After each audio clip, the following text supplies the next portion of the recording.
Hello guys, இன்றைக்கி இந்த எபிசோடோட பார்ட் 2 தான் பார்க்க போகிறோம். போன படத்தோட கம்ப்ளீட் பண்ணியிருந்தேன்னா ஃபைனலி அர்ஜுனுக்கும் மிராக்கும் கான்ட்ராக்ட் மேரேஜ் நடந்து முடிஞ்சிருந்துச்சு. அதோட அந்த பாட்டை கம்ப்ளீட் பண்ணியிருந்தேன். So let's continue the part 2. மிரா அப்படியே ஃபீல் பண்ணிவிட்டு காருக்குள்ளே உட்காந்துருக்கா. அப்போ அர்ஜுனா அவளோட ஹேண்ட் கர்ச்சீஃப் எடுத்து கொடுக்குறான். அப்போ அவள் வந்து அதை பார்க்கல. பிகாஸ் அவள் வந்து விண்டோவே தான் பார்த்துட்டு இருந்தா. அவன் கர்ச்சீஃப் நீட்டினதா மேடம் வந்து பார்க்கல. உடனே சாரா அப்படின்றான். அப்பயும் அவள் கண்டுக்கல. என்ன இவ என்னை கண்டுக்கவே மாட்டேங்கிறா. மீரா, கூப்பிட்டீங்களா? இந்தா கர்ச்சிஃப். எதுக்கு? அப்படின்னு ஒரு மாதிரி அவள் கண்ணை பார்க்குறான். அவளும் ஓ தேங்க்யூ அப்படின்னு சொல்லி வாங்கி அந்த கண்ணீர்லாம் தொடச்சிட்டு அமைதியாக உட்காந்துருக்கா. ஸோ வீடும் வந்துடுச்சு. சடங்கெல்லாம் நடத்தி முடிச்சுட்டு ஃபர்ஸ்ட் நைட் ரூமுக்கு வந்து மிராவை அமுச்சு விட்றாங்க. மிரா அப்போ உள்ளே வந்து இப்போ என்ன நடக்க போகுது? அந்த கான்ட்ராக்டில் அவன் நோ டச்சிங் தான் சொல்லியிருந்தான். பட் கல்யாணம் தான் ஆகிடுச்சு, நம்ம ஒய்ஃப் தானே அப்படின்னு அட்வான்டேஜ் எடுத்து எதுவும் பண்ணிட்டானா என்ன பண்ணுறது அப்படின்னு அவன் முழிச்சிட்டு ஃபீல் பண்ணிட்டு நின்றுட்டுருக்கும்போது அப்போ அர்ஜுன் உள்ளே வரான். வந்து அவன் பாட்டுக்கு ட்ரெஸ்லாம் சேஞ்ச் பண்ணிகிட்ருக்கான், ஷர்ட்லாம் ரிமூவ் பண்ணி போட்டுட்ருக்கான். அது பத்தாத குறைக்கு பெட்டில் வேறு ஹார்டின் சிம்பிளாக போட்டிருக்குமா, அதை வேறு குறுகுறுன்னு பார்க்குறானா. இவளுக்கு ஒரு மாதிரி பயமாக இருக்குது. அப்படியே பயந்துட்டு அர்ஜுனை பார்த்துட்ருக்கா. அர்ஜுனும் ஓ சாரி நீ இருக்கிறத நான் கவனிக்கலை, ஐம் சாரி அப்படின்றான். இட்ஸ் ஓகே, நீ ரிலாக்ஸ் ஆரு, நான் உன்னை எதுவும் பண்ண மாட்டேன் அப்படின்னு ட்ரெஸ் எடுத்துகிட்டு சேஞ்சிங் ரூம் போயிட்டான். இப்போ தான் மிராக்கு வந்து கொஞ்சம் ரிலீஃபாக இருக்குது. நல்ல வேலை, நான் கூட தான் பண்ணுவான்னு நினச்சேன் அப்படின்னு பயந்துட்டு உட்காந்துருக்கா. அப்போ அர்ஜுன் வந்ததும் என்னங்க, என்னது? உங்கள் ஆன்ட்டி தான் கொடுக்க சொன்னாங்க மில்க்கு. ஓ ஃபர்ஸ்ட் நைட் மில்க்கா அப்படின்னு அதை வேற குடிக்கிறான். இவளுக்கா என்ன குடிக்கிறான் அப்படின்ற மாதிரி பார்த்துட்ருக்க. அவன் குடிச்சிட்டு எதுவுமே நார்மலாக அவன் பாட்டுக்கு பெட்டில் படுத்துட்டு இந்த கார்னர் நான் படுத்துக்கிறேன், அந்த கார்னரில் நீ ஸ்லீப் பண்ணிக்கோ அப்படின்னு சொல்லிட்டு சார் பாட்டுக்கு படுத்துட்டாரு. மிராக்கு ஒரு மாதிரி ஃபீலிங்ஸாக தான் இருக்குது, அழுகையாக வருது. ஏன்னா ரொம்ப கஷ்டமாக இருக்குது. அவளோட லைஃப்பில் மேரேஜ் அப்படிங்கிறத வேறு மாதிரி இமேஜின் பண்ணி இருந்திருப்பா. பட் இந்த மாதிரி ஒரு சுச்சுவேஷன் அப்படிங்கிறது அவளுக்கு ரொம்ப ஹர்ட்டிங்காக இருக்குது. அவளும் அப்படியே அமைதியாக படுக்கிறா. அப்பா சன்னா திரும்பி படுக்கும்போது அர்ஜுனும் திரும்பி படுத்துருந்துருப்பான். 2 பேரோட ஐஸும் அப்படியே மீட் ஆகுது. 2 பேரும் ஒரு செகண்ட் பார்க்குறாங்க. பட் மிரா அப்படியே திரும்பி படுத்துட்டா.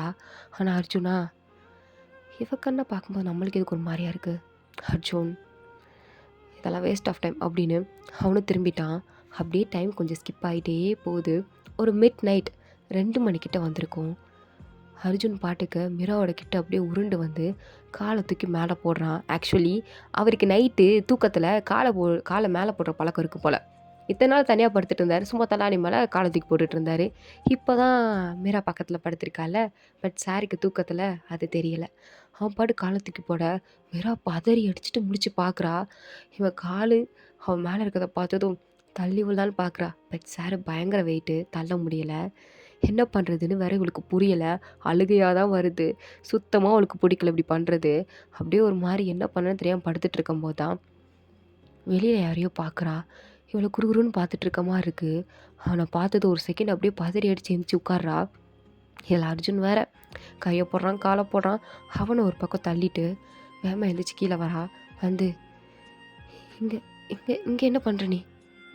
போ, நீ இங்கே வராத, போயிரு அப்படின்னு சொல்லிட்டு அழுதுட்டுருக்கா. அப்போ தான் அவள் பேக்கில் வந்து யாருக்கும் தெரியாமல் ஒரு ஃபோட்டோ எடுத்து வச்சுருந்துருப்பா. அது என்ன ஃபோட்டோனா இவளும் இதுக்கு முன்னாடி அவள் லவ் பண்ண பையனும் ஒன்றா இருந்த ஃபோட்டோ. அதை இன்னுமே மிரா பத்திரமா அவள் பேக்கில் எடுத்து வச்சுருந்துருக்கா. அதை பார்த்துட்டு தான் இப்போ இவங்கிட்ட வரா. அதுவும் கையிலேயே வச்சுருக்கா. அந்த ஃபோட்டோவில் இருக்கிற அந்த எக்ஸ் தான் இந்த நிற்கிற எக்ஸும். அவன் ரொம்ப கோவமாக மிராவை பார்த்து திட்டிகிட்டு இருக்கான். அப்போ தான் அர்ஜுனுக்கு தூக்கத்தில் அப்படியே லைட்டாக கண் முழிப்பு தட்டுது. பக்கத்தில் மிரா இல்லாததை நோட்டீஸ் பண்ணுறான். ஸோ மெல்லமாக எழுந்திரிச்சு மிரா எங்கே இருக்கா அப்படின்னு ரூம் ஃபுல்லாக பார்க்குறான். பாத்ரூம் கதவை திறந்து பார்க்குறான். பட் அவள் இல்லை. அப்போ தான் எதிர்ச்சியா பால்கனியை பார்க்குறான். அங்கே போய் நின்று அங்கே தான் இருக்காளோன்ட்டு போய் நின்று பார்த்தா அங்கே இல்லை. பட் கீழே பார்க்கும்போது மிரா கீழே யாரோ ஒரு பர்சன் கிட்ட பேசிகிட்டு இருக்கிற மாதிரி தெரியுது. அதுவும் அந்த பர்சன் ரொம்ப கோவமாக மிரா கிட்ட கத்திகிட்டு இருக்க மாதிரி இருக்குது. யார்கிட்ட வேணாரம் பேசுகிறா அப்படின்னு அர்ஜுன் அதை பார்த்துட்டு யாருக்கும் தெரியாமல் கீழே இறங்கி வரான்.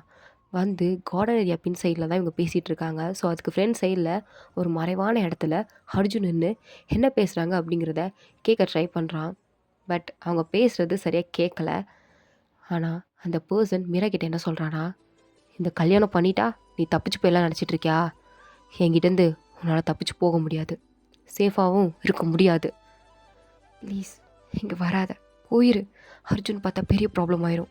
தயவு செஞ்சு இங்கேருந்து போயிரு. ஞாபகம் வச்சுக்கோ மீரா, கல்யாணம் ஆனால் மட்டும் என்கிட்டேருந்து உன்னால் தப்பிச்சு போக முடியாது. 24 hours நான் வாட்ச் பண்ணிகிட்டே இருப்பேன்.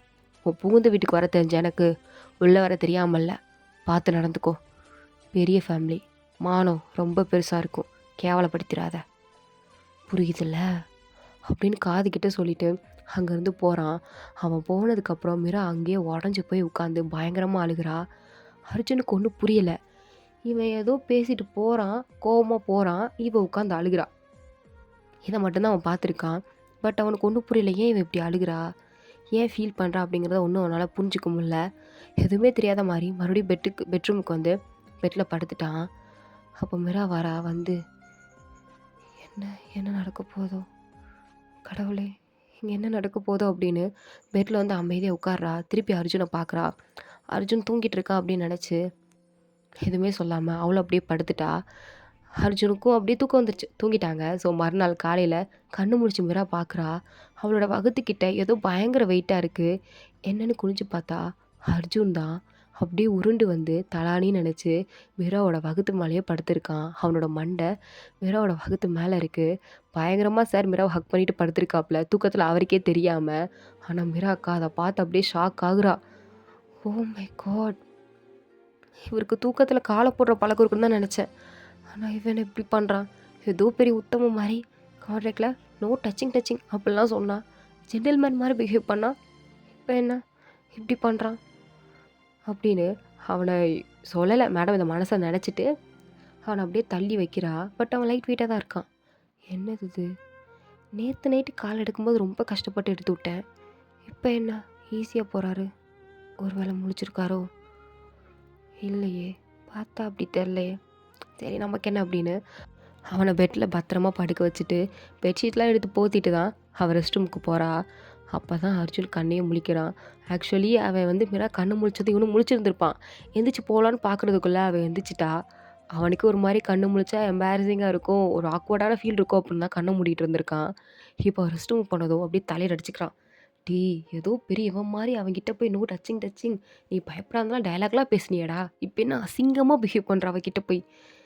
ஐயோ இந்த பொண்ணு உன்னை ஏதோ பண்ணுறா. சே, இதுக்கடுத்து தூங்கும்போது நடுவில் தலாணி வச்சுக்கணும், அப்படின்னா தான் ஒன்றும் நடக்காது. இல்லைனா நானே போய் விழுறேனே, எனக்கே அசிங்கமாக இருக்கே அப்படின்னு அவனும் அங்கேருந்து எந்திச்சு போயிட்டான். பட் அவனுக்கு வந்து இப்போ தான் ஞாபகம் வருது நேற்று நைட் நடந்தது. ஸோ அதை பற்றி சைலண்ட்டாக யோசிச்சுட்டு இருக்கான். கீழே வரா மீரா, அதுவும் saree கட்டிட்டு, எல்லோ கலர் saree கட்டிட்டு ஒயிட் கலர் ப்ளவுஸ் போட்டு பார்க்க சும்மா சூப்பராக இருக்கா. கீழே வந்து அர்ஜுனோட ஃபேமிலி பெரிய பணக்கார ஃபேமிலி. ஸோ அதனால் பெரிய டைனிங் டேபிள் டின்னர் இருக்குது, எல்லோரும் உட்காந்துருக்காங்க. மீரா வந்ததோ, வாமா வீட்டு மருமகளே வா, ஃபர்ஸ்ட் டே எப்படி இருந்துச்சு அப்படின்னு கேட்கும்போது ஓகே தான். அர்ஜுன் எதுவும் ஒன்று தொல்லை பண்ணலையே அப்படின்னு கேட்கும்போது இவளுக்கா ஆஹா எதுவும் பண்ணல அப்படின்னு சொல்லிட்டு வந்து உட்கார்றா. அர்ஜுனும் வரான். வந்து அவன் அவங்க அப்பா பக்கத்தில் உட்காரலான்னு பார்த்தா அவங்க அப்பாவா, என்ன என் பக்கத்தில் உட்கார, போய் மீரா பக்கத்தில் போய் உட்காரு பா, போ. சரி ஓகே அப்படின்னு சாப்பிடும்போது மீரா பக்கத்தில் வந்து உட்கார்றான். அப்போது அர்ஜுனோட ஆன்ட்டி, சூப்பராக இருக்குது அவங்க ஜோடி பொருத்தம், இந்த வீட்டோட யங்கஸ்ட் கப்பல். எங்கள் அர்ஜுனுக்கும் நானும் எப்படி எப்படியோ பொண்ணு தேனேன், எதுவுமே அவனுக்கு செட் ஆகலை. ஆனால் நீ அவனுக்கு ஏற்ற மாதிரி அழகாக அம்சமாக சூப்பராக இருக்க, உங்களோட பேர் செம்மையாக இருக்குது அப்படின்னு சொல்கிறாங்க. அதுக்கு மீரா அப்படியே ஃபேக்காக ஸ்மைல் பண்ணுறா. அவள் ஃபேக்காக ஸ்மைல் பண்ணுறத அர்ஜுன் அப்படியே சைலண்ட்டாக அவளையே பார்த்துட்ருக்கான். பார்த்துட்டு, நாங்கள் பர்ஃபெக்டாக இருக்கோன்னு நினச்சிங்களா, இல்லைனா வேறு எதுவும் நினச்சிங்களா, இல்லை வேறு எதுவும் இருக்கா அப்படின்னு மீராவை பார்த்து கேட்டுட்டா. எல்லோரும் ஒரு மாதிரி பார்க்குறாங்க. சாரி, சும்மா ஃபன்னுக்கு சொன்னேன், இவனுக்கு இதே வேலை தான் அப்படின்னு எல்லோரும் சாப்பிட்டு முடிச்சுட்டு அவங்கவுங்க வேலையை பார்த்துட்டு போயிட்டாங்க. அப்போ மீரா கிச்சனில் காஃபி போட்டுட்டு இருந்திருப்பா. தெரியாமல் அவளோட கை சுட்டுருச்சு.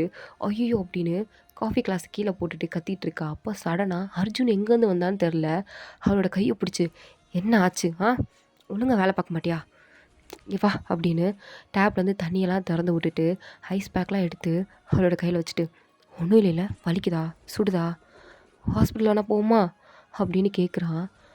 மிராக்கு இந்த மாதிரிலாம் யாரும் அப்படி கேட்டதே இல்லை. அப்படியே நிமிர்ந்து பார்க்குறா. அர்ஜுனும் பார்க்குறான். ஸோ 2 பேரோட ஐஸ் அப்படியே பார்த்துட்ருக்கு.